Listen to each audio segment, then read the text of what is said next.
You know what? I just realized right now, being elevated, that I know why Maga is supporting Trump, despite him just crashing us to the ground and obliterating anything that resembles an economy. They already are living a post-apocalyptic life. Most MAGA are living in rural red states, getting welfare, getting SNAP,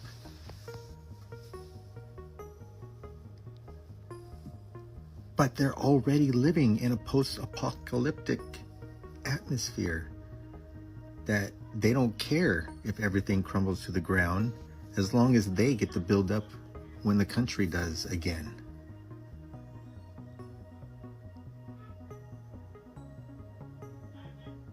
And obviously they have no empathy, so they don't care what happens to other people.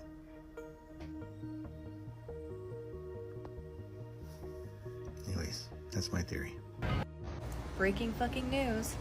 Exactly what I said would happen, happened. It's predictable at this point.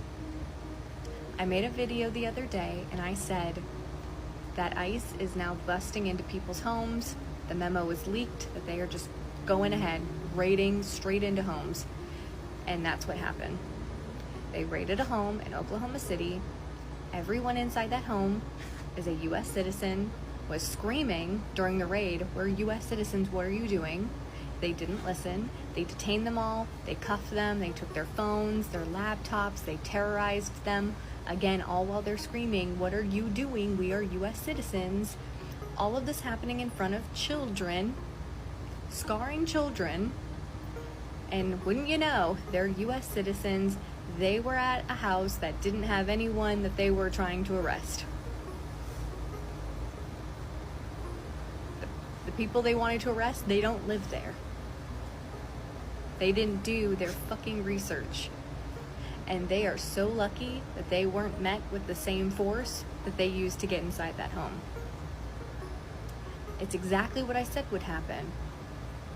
And you know what? There was no accountability. There was no apology to this family, no accountability, nothing.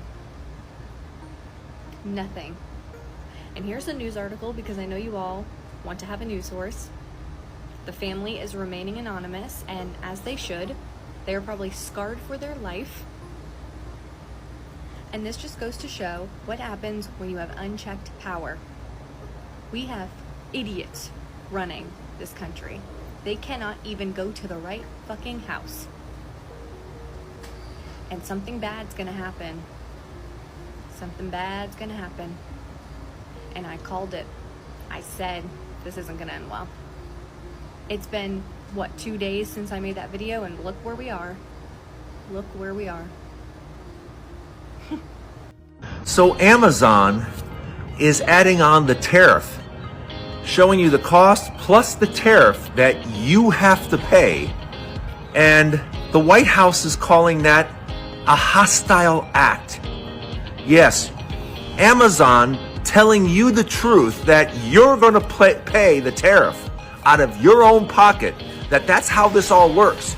You actually get taxed. It's a tax on you. And Amazon is just showing you how much you're paying, how much is coming out of your pocket for that tariff, how much tax you're being added for simply buying some goods. And the government is saying that it's a hostile act by Amazon.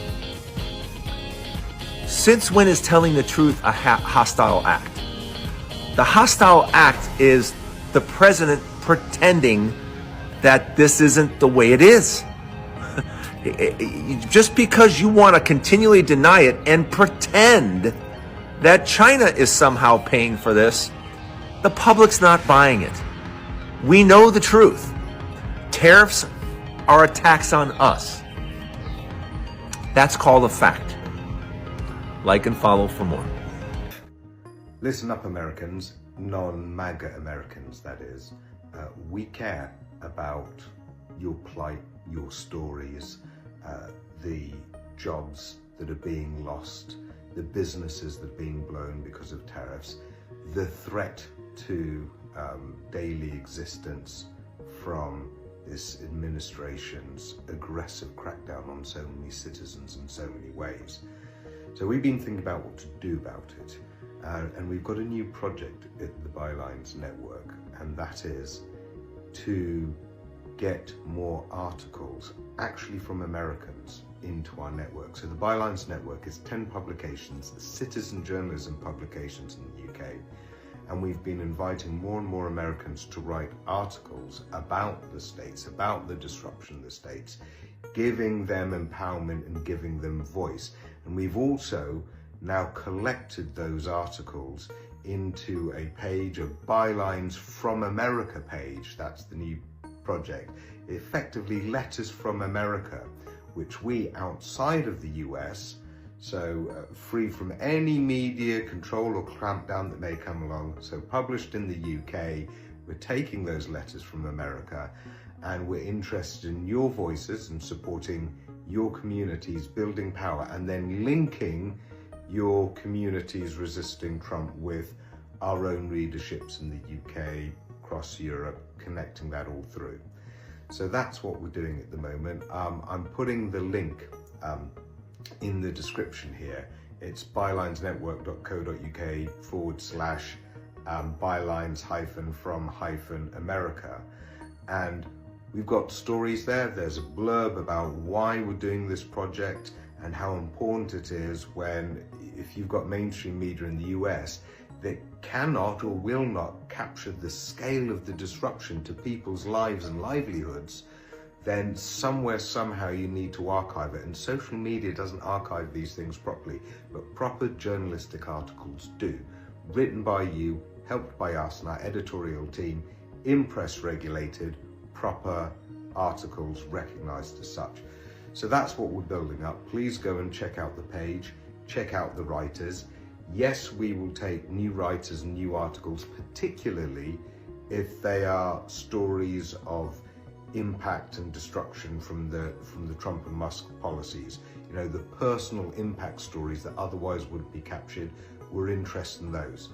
Otherwise, but we're limited at the number that we can take on and process in terms of stories, because it's a big team of volunteers, but it's still volunteers. But if you like the idea of the project, then please chip into Bylines Network, because if that kitty grows, that just gives us a lot more resource to help our volunteers do more work. But anyway, this is the notion, and certainly after Brexit, what we were doing from the Bylines Network was capturing lots of personal takes and lots of personal stories about the damage that Brexit did. And I see a real parallel here in the US, and a real need to nurture a community of American writers that then link across the Atlantic with ourselves. I think this is an important new project. And if this is the first time you've seen a video of me and you're not following me, please do follow me. You can become a subscriber if you like, otherwise just follow and look out for me. But importantly, please do go and visit that page, read some of those articles, think about other stories that you think we badly need, and also chip in and support the project. Thanks very much. The White House is privately urging the National Labor Relations Board to cut more workers. Now, this comes after Russell Vought and the Office of Management and Budget. You know, Russell Vought, the one that says that federal workers need to be so miserable they willingly quit, and he wants to make their life hell. Yeah, that same guy. He says that the NLRB's reasoning for not laying off more workers is inadequate, and they must lay off additional workers. And there's an ever-growing conflict between the National Labor Relations Board members, some of which, actually the only remaining members, are all conservative, the White House, DOJ, and OMB. Now, the National Labor Relations Board is officially an independent agency, and it's tasked with enforcing federal law that protects workers' rights to freely form unions and take collective action to improve working conditions. Now, we know the Trump administration wants to get rid of all of that, and they want to help dismantle the NLRB, but they've lost in court dismantling independent agencies. NLRB was also targeted by Musk because it is actively investigating all of his companies for labor relations violations. For its part, the NLRB says that layoffs are not currently necessary or appropriate. The agency is currently being ran by a Trump pick that was picked this year, and they said there are no plans to hire any additional workers. In fact, they are going to extend their hiring freeze through the end of the year, offer voluntary early retirements, and have no additional layoffs. Now, with OMB pushing the NLRB to fire additional workers, if it comes to fruition that they do, this will go again to the courts, and the courts will again find, due to this leaked information, that OMB directed them to fire employees, which the federal courts have already said is illegal. It's up to agency heads, and the head of the NLRB has deemed they don't need to fire additional staff. Good morning, my darlings. It's another day. Alrighty, y'all. It is Wednesday. We got our cup of coffee, and darling, you might need it extra strong if you watch that interview or the rally. The rally. I'm going to use quotes because, darling, there were more people protesting it outside of the building than there were inside. And they're already lying and doing the propaganda thing, so they're sharing photos of old rallies going, this was us last night. It wasn't. Darling, there were so few people that they didn't even put anyone in the bleachers. They were in floors or in seats on the floor and behind him. They couldn't even go out into the bleachers. It wasn't even enough for them to sit in bleachers. They were sitting in folding chairs right in front of the podium. Okay? It was like a press conference size. Okay? Speaking of press conferences, you've got that interview. And my IQ drops by the double digits every time I listen to that man speak. I can't talk to adults who don't know any words that are larger than like 1.5 syllables. I just can't talk to those people. So it was painful to watch and to listen to. I'm appreciative, though, of that interviewer holding him to the fire a little bit. Now, you know he's going to come after him, but that's a separate thing.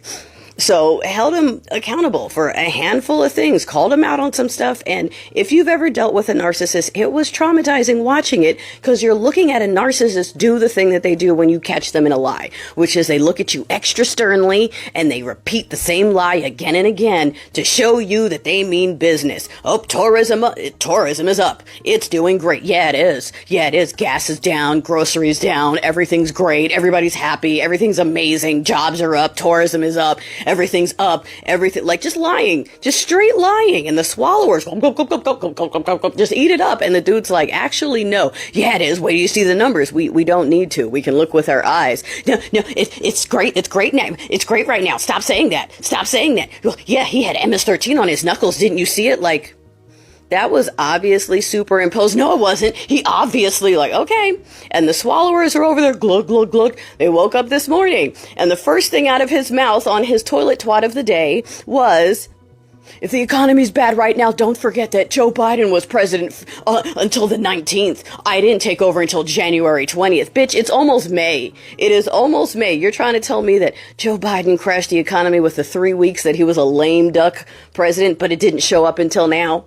He did that in the 3 weeks and then set up a timer on it so that it didn't take effect until right now. It has nothing to do with your Liberation Day. You were celebrating Liberation Day. You were celebrating when you crashed it and then brought it back so that your friends could make money. You bragged about that. You didn't blame any of that on Joe Biden. But right now, the fact that everything's crashing again because of your numbers, by the way, China is telling other people that they will stop working with them if they work with us, okay? Because China's got the leverage. We're about to be extra, extra screwed on this without anything to keep it from being too dry. I got to be careful how I say it, okay?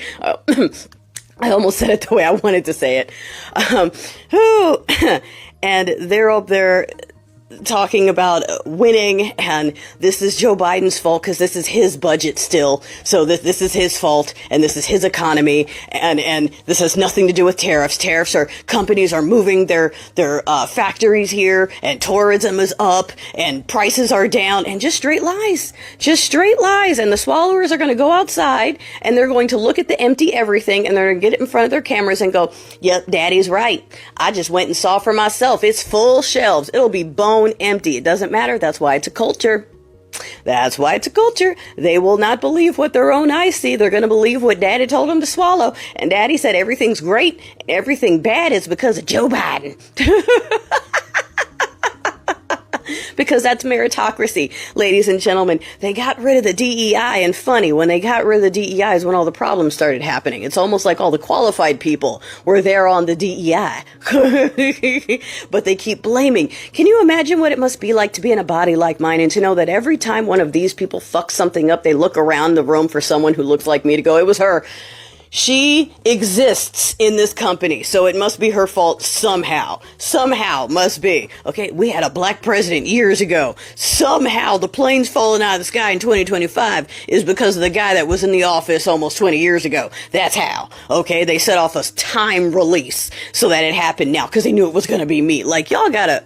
The backflips they are willing to do. The backflips they are willing to do to just gulp, gulp, gulp, gulp, gulp, guzzle, guzzle, guzzle, guzzle, guzzle. Are you mad? Are you big mad? Huh, Texas Taliban? It seems as though the Texas Taliban are mad at their leaders here in Texas. They're mad at Dave Phelan, Republican representative, and other representatives of the Republican regime who thought it wise to pass a bill saying that you can no longer make fun. You can no longer make political memes and make fun of representatives, such as T-Rump, Scump. Now you can serve up to 1 year in prison for that political meme. The Texas Taliban is like, what? Wait a minute. That's our First Amendment right to make fun and to spread propaganda. And now you say that I could spend a year in prison, in jail? For my political meme, my Sleepy Joe memes, my Kamala Harris memes, my Jasmine Crockett memes could land me a year in jail. That's right. That's right. They are so pissed right now. They are going off on the Republican regime right now because, you know, this affects them. They didn't think they were coming for them, the Texas Taliban, but they are. You just lost your freedom of speech along with everybody else, didn't you, Texas Taliban? Everything that you want to see happen to a liberal, free-thinking, knowledge-seeking person is coming back on you. Who would have thought it, Texas Taliban? What? Y'all better do something, Texas Taliban. Y'all better set that Republican regime straight. Y'all better protest or something about that, taking your freedom of speech. Shit, and you don't think they're not going to come for your Second Amendment? You better think again, Texas Taliban. They're coming for your Second Amendment too. Just saying. Forgive my language. I just heard about this family in Oklahoma City. 20 agents went into their house and yanked them out in their underwear. Their fucking underwear. Into the street, absolutely embarrassed at gunpoint. The person they were looking for wasn't even there. Didn't even live there. They took their life savings in cash because they had just moved there from Maryland, their phones, their laptops, their iPads. They said it could take days or months to get it back. They have no way to buy gas, food, pay their rent. They took everything they had. They took it all. They didn't give two shits. They got broken glass in their house. Doors are kicked in. Footprints are on the door frames. They're all mangled. What happened to that family is unforgivable.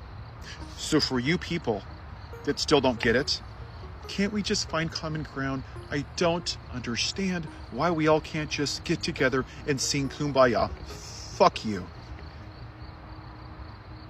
Because in the words of Kendall Lamar, we are not the same. You want to treat everybody that's not in your straight white Christian religious ideology, and you want to treat them like shit. Because that's what you've done since 1780 fucking 7. You've treated everybody, women, Native Americans, black people, like absolute crap in this country. Asians in internment camps. But you know, it's a Christian nation. And now you're demonizing immigrants again. And you got off on it during the election. You're like, yeah, the brown people. Oh yeah, my white privilege is going away. Yeah. The plantation owner that wears diapers and orange makeup like a drag queen. Yeah, that's what I want to hear. Yeah. Blame the non-white people. You know what's funny? If Jesus came to your house, evangelicals, you would call ICE on him and you would have him deported. Or, better yet, you would pull out your white hoods and you would put him back up on that cross in your backyard. Because that's who you are. It's who you've always been. And now you're to the point where you don't just get to treat people like shit and get away with it. Now there's consequences. That's where we are, America. But you know what? That time of kumbaya, where you get to treat people like that shit's over. That's why I started this channel. White Christian nationalism. That's what it is. I wasn't here 200 years ago, but I'll tell you what, my demographic created this fucking mess. And we're still fighting this civil war today, just not on the battlefield. Because this country rejected the most qualified black woman in the history of this country to pick a dumbass, fake Christian who cheats on his wife, who's a felon, who sexually abuses women, who has dinner with Nick Fuentes, a white nationalist, who caused an insurrection just because he was white. Y'all picked the dumbest motherfucker that doesn't even know what bed he's sleeping in. He's with a porn star, he's with his wife, he doesn't know where he's at. But voting for a black woman was just a bridge too far for you. Oh, but I really like this one policy. Oh, did you hear this one thing that Kamala Harris said 3 years ago? Yeah, that's what turned me away. Yeah, felonies are bad, sexual assault's bad, but you know, nobody's perfect. Yeah, you went back to the plantation owner. Back to what you know. You just couldn't handle a black man sitting in the White House, could you? It just triggered you. But I'll be damned. I'll be damned if I won't spend every breath of my body, as long as God keeps me on this earth, denouncing this shit. Because that's what it is. Some of the most kindest, most empathetic, compassionate people I know, the most Christ-like people I know, are atheists. You know why they don't go to church? Because of you. Because of how you treat people. You're devoid of kindness, empathy, compassion. You're the religious ideology that chose Barabbas, the insurrectionist, over Jesus, because Jesus was paid for by George Soros. He was a weak, radical left, social libtard, right? He was weak. You want to be an alpha male. You know what? You're just a little bunch of little punks. You're a bunch of little boys who never grew up. And now that women are starting to get more jobs like CEOs, that they're making more money than you, you don't know how to handle it because you're a bunch of dumbasses. You're threatened by strong women, and even better, strong black women really scare the shit out of you. You just can't handle that because you think your masculinity is less than. I'll tell you what though, you know what real men do? They're not afraid of strong women. You know what real men do? They don't vote for men that sexually abuse women. You know what real men do? They speak out against guys that voted for a president who sexually abuses women and normalized it. That's what masculinity is. It's about defending women, not ignoring what they say. It's fake news, it's rigged. Oh, that's not what happened, even though you weren't there. And I've had enough of it. If more people look like me had been speaking out for the last 10, 20, 30, 50, 100 years, we would be more progressive as a society. So for everyone that looks like me, all of us white dudes, even though we didn't create this mess initially, our demographic is the one that has privilege from it and benefited from it. And it is our goddamn job to speak out against all of these little toxic masculinity, insecure little boys that are saying that this stuff is okay. We cannot let it go on anymore. This is our fucking mess. This cannot happen in this country anymore. It cannot. And if we have to go on a national strike to do it, then so be it. 2025strike.com is my national campaign on change.org. You want to do something? You shut the whole goddamn country down. You stop working and you stop paying federal taxes until that orange guy, until we dress the patriarchy in this fucking country. Because it doesn't matter if we get a Democrat, a Republican, an independent in the office. Until we deal with the original sin, until we tear out the white supremacist foundation of this country, we will never be a great country. And for all of you fake patriots that have pet bald eagles and 85 American flags, that doesn't make you a patriot. Making these kind of videos makes you a patriot, and it makes you a good goddamn person.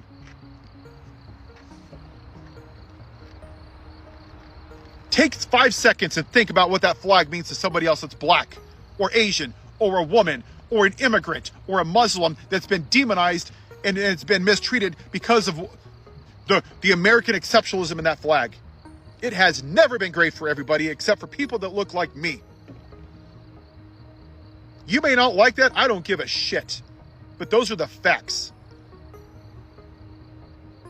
This has never been a great country for everybody. So when you say make America great again, what you're saying is make America white again. And I'll be damned if I'm not going to call that out every goddamn day. I'm sorry that family in Oklahoma City went through this, but I can tell you one thing. I'm going to speak out for you and I'm going to stand up for you every goddamn day. Have a good day. The artificial ingredient skin tone, grifting cult leader, had a rally in Michigan last night. I'd like to read you some of what he said. Verbatim. Do you have the stomach for it? Are you ready? Here we go. Bear with me. Here's my friend, Blacks for Trump. I like that guy. He follows me. He follows me. We love you. Your whole group has been so supportive over the years. I want to thank you. Everyone thinks I pay you a fortune. I don't know. I don't even know who the hell he is. I just like him. Thank you very much. Thank all the fellas. Thank them all. We're here tonight in the heartland of our nation to celebrate the most successful first 100 days of any administration in the history of our country, and that's according to many, many people. This is the best, they say, 100-day start of any president in history, and everyone is saying it. We've just gotten started. You haven't seen anything yet. It's all just kicking in, and week by week, we're ending illegal immigration, we're taking back our jobs and protecting our great American auto workers and all of our workers, frankly. We're protecting all of our workers. We're restoring the rule of law, which was sort of out of the window with this crazy guy we had. How the hell did that guy ever become president? Could somebody explain to me? How the hell did that happen? A lot of auto jobs coming. Watch what's happening. The companies are coming in by the tens. You've got to see what's happening. They all want to come back to Michigan and build cars again. You know why? Because of our tax and tariff policy. They're coming in from all over the world. They're opening up plants and they're talking to us all day and all night. They want to get here and they're coming in at levels you've never seen before. I can't read any more of that garbage because it's garbage. It's